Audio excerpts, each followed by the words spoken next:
Bonjour à toutes et à tous, j'espère que vous allez bien, très bien, car c'est NasVap pour une nouvelle vidéo. Et là, je vais vous parler de l'atomiseur d'ammo que j'ai reçu de chez OBS, qui est un atomiseur compatible avec les résistances du TFV8 Baby. Donc mettez un pouce bleu si vous voulez voir l'atomiseur plus en détail, en plan serré. Merci, merci beaucoup. Donc il y a un Pyrex de rechange. Là, l'atomiseur 25 mm de diamètre, pin 510 qui ressort pas beaucoup, airflow qui sont trop faciles à tourner, donc, mais ils tiennent quand même. Là, des résistances compatibles avec celles du TFV8 Baby. Et là, le système d'ouverture qui est très original, faut tirer en haut.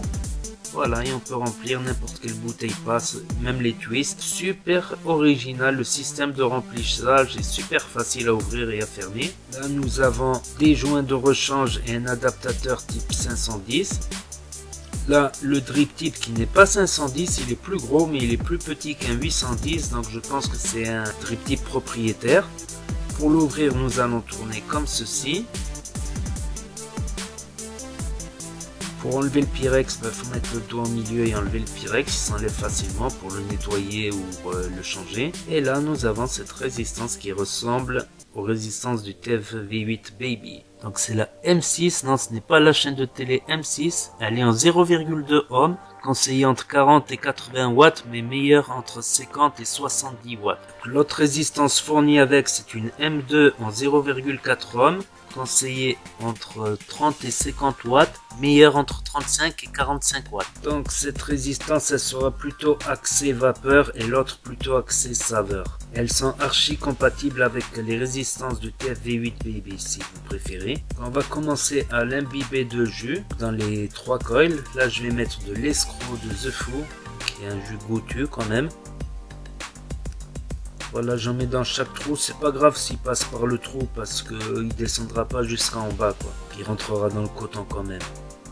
Mais n'en mettez pas trop là parce que sinon ça va descendre dans les arrivées d'airflow. On peut en mettre aussi sur les côtés, il n'y a pas de souci à ce niveau là. On amorce bien la résistance. Ensuite je reviens mettre le reste de l'atomiseur, je le visse. Ensuite, je vais procéder au remplissage. C'est génial ce système de remplissage. On fait rentrer la fiole. Le remplissage, il est assez rapide. Donc, j'avais essayé avec une twist. La twist, ça passe super bien. Donc, si les twists passent, tout passe. Je retourne la taux comme d'habitude. J'ouvre les airflows. Et on va laisser reposer 10 minutes, 20 minutes. Le voici, le voilà, bien rempli et prêt à vaper. Et ça vape bien.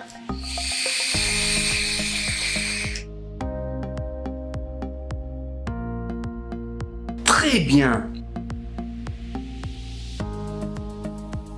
Donc là, ça fait plusieurs jours que je l'utilise avec la résistance M6. Donc la résistance M6, moi je la préfère à 70 watts, les airflows à 3/4 ouverts et avec un preheat hard. Passons au point positif et au point négatif. Donc les points positifs, c'est que c'est compatible avec le Baby. Le look, après on aime ou on n'aime pas. Moi j'aime bien, ça passe bien. Et le système de remplissage quoi. Hop, on met là comme ça et on remplit et on ferme. Aussi un autre avantage qui est de taille, c'est que j'ai fait plusieurs remplissages. Franchement, et 0,0 fuite. 0 fuite, franchement. Et ça fait vraiment plaisir, quoi, de ne pas avoir de fuite, de pouvoir se le trimballer, se balader sans penser à ces histoires de fuite là. Donc c'est un atomiseur qui marche bien, c'est efficace pour de la grosse vape. Donc, passons au point négatif maintenant. Le point négatif, c'est qu'avec la résistance M6, il envoie pas mal de vapeur, mais les saveurs sont moyennes, quoi. Mais ça passe, on sent quand même les saveurs. Et avec la M2, c'est beaucoup plus saveur. Vous avez le choix d'utiliser d'autres résistances compatibles Et les airflow, je trouve qu'ils sont trop faciles à tourner, mais ils se dérèglent pas pour rien non plus, quoi. Faut quand même y aller. Donc c'est peut-être un avantage qui peut être un défaut aussi. C'est dans la poche, ouais, ça peut se dérégler, mais voilà, vaut mieux qu'il soit trop mou que trop dur à tourner les airflow, ça c'est vrai. Et dans l'ensemble, ben, c'est un bon atomiseur pour tous ceux qui aiment la grosse vape. Autre défaut aussi, j'ai oublié, ben, il consomme pas mal quand même.